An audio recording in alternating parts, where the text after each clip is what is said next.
Hi guys, I just want to give you guys a little update on what's been going on with me. It's been a rough week.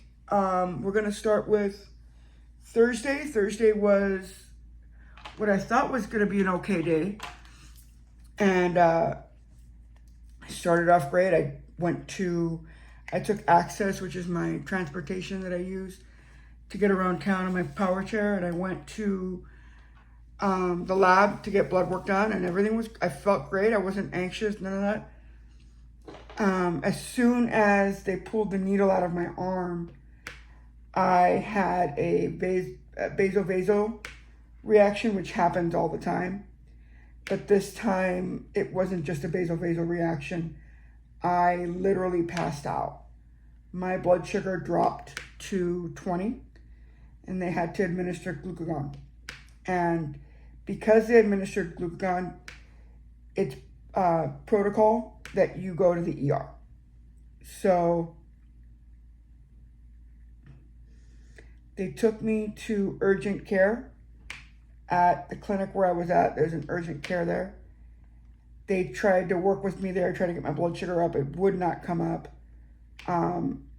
They had to give me another glucagon. So at this point, I had two 1 milligram injections of glucagon, which got my blood sugar up to a number where I was more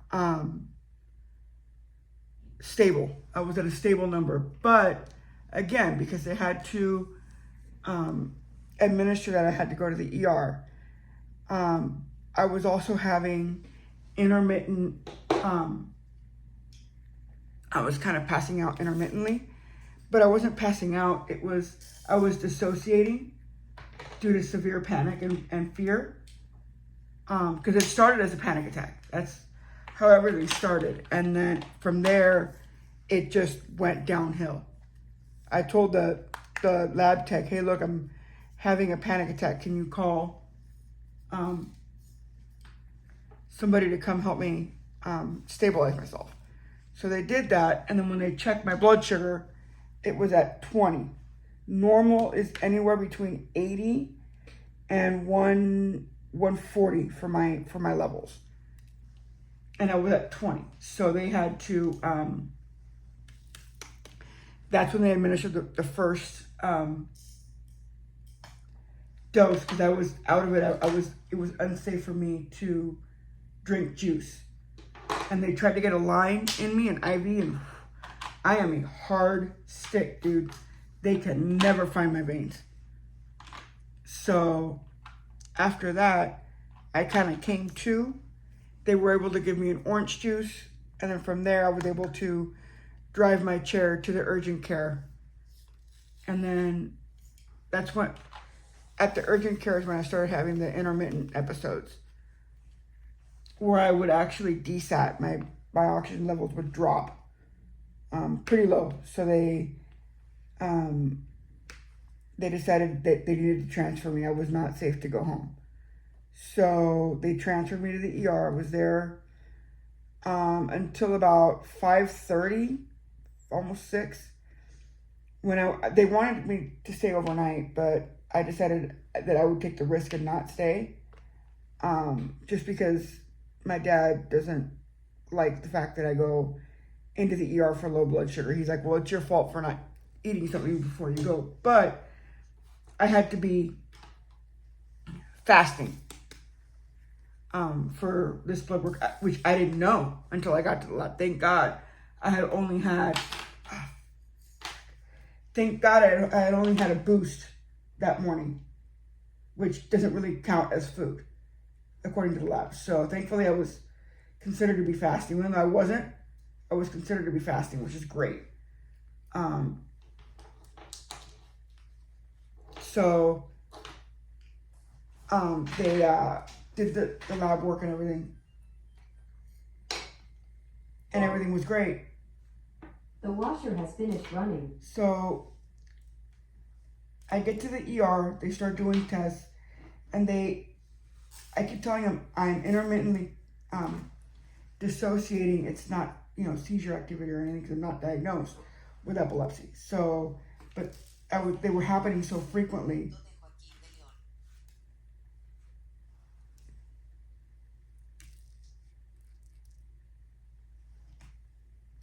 It was happening so frequently that they basically had to run an emergency EEG just to make sure that I wasn't having seizures, which I knew I wasn't having seizures.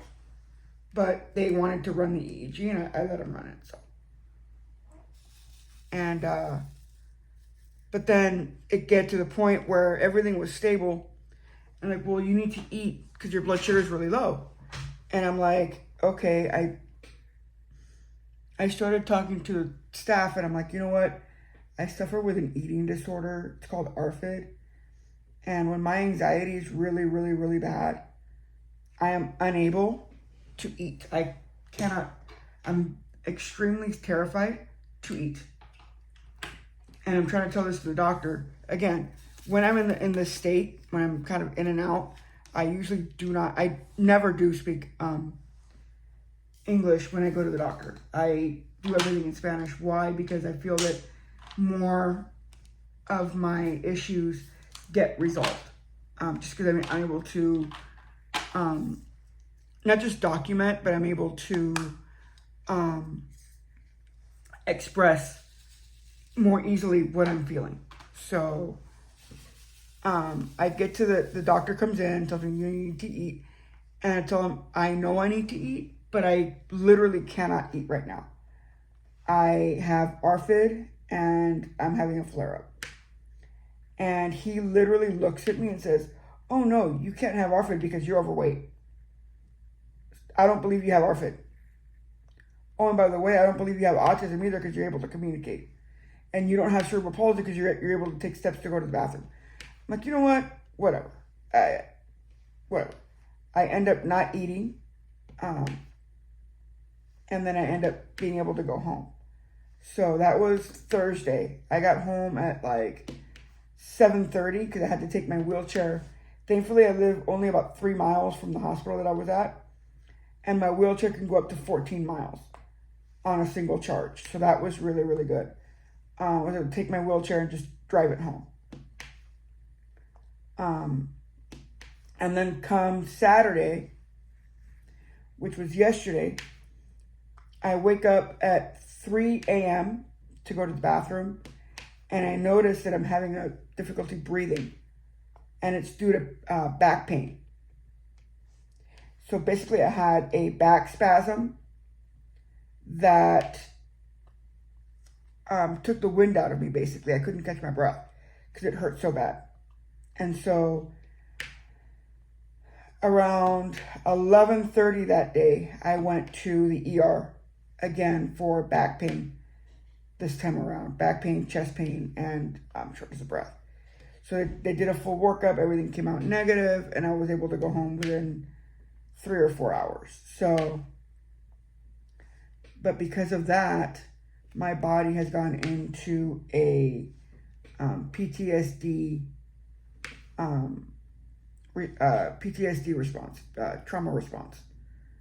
So I know for a fact, because usually the only doctor I do speak English with is my primary care doctor, but I know that I'm not going to be able to even speak English with her. So I actually went ahead and sent them an email, kind of letting them know what happened so that they can have an interpreter ready for me. Because it's going to be too stressful to try to explain what happened in English to her. So I just did it in an email, and then I will, I'm going to actually talk to her about setting up an emergency care plan that I can take with me that is signed by a medical professional as to how to treat myself when I go into an ER and what works, what doesn't work. Because the nurse, thank God, that saw me in the ER knew me from various visits. And so when she saw that it was me, she was able to basically train the nurses in what my body does and how I react to things. And she told the hospital staff that when I get overwhelmed, overstimulated because of my autism, I will tend to self-injure. And the best thing to do is to turn off the lights and lower the sensory input. So I get to the hospital, and I thankfully am able to feel, okay, I'm getting overstimulated. I tell them, can you turn off the lights? I'm overstimulated. It's like, well, we can't turn them off. I'm like, oh, okay. So I go into a self-injury attack, and they're like, and I'm like, I'm not a psych patient. I have autism with self-injurious behavior. So, you know, it's just, that's my biggest fear of going into the ER is having that happen again. I've been put on a hold at one point due to my severe self-injury due to sensory issues. So, yeah, that was fun. But that's where I've been for the past few days. I haven't been able to update. Other than that, I'm doing really, really well. On Wednesday, I have an appointment with my nutritionist. Also, one more thing happened on Wednesday. On Wednesday, I went in to see my weight management clinic doctor, and she switched out my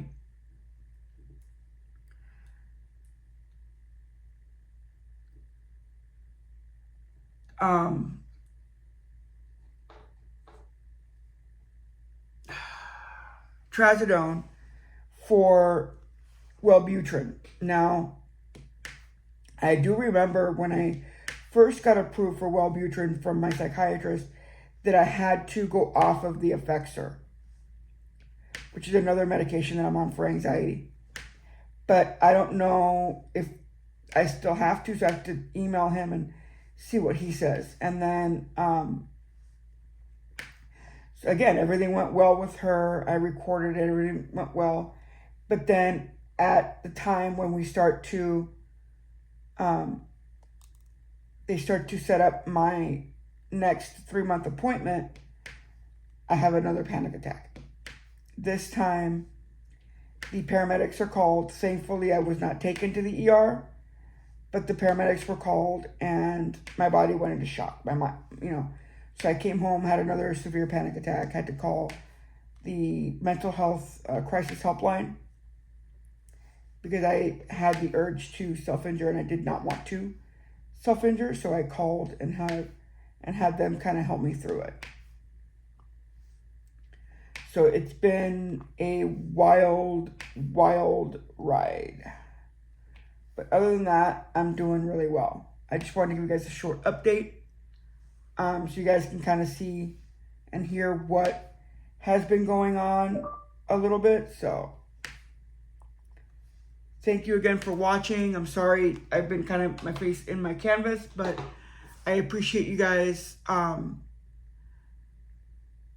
being here for the updates. Here is my canvas update. I have one section that I'm working on, and there's another one, and then this one is complete. I will be starting a new canvas as soon as this one's done. It should be done in the next 2 to 3 days.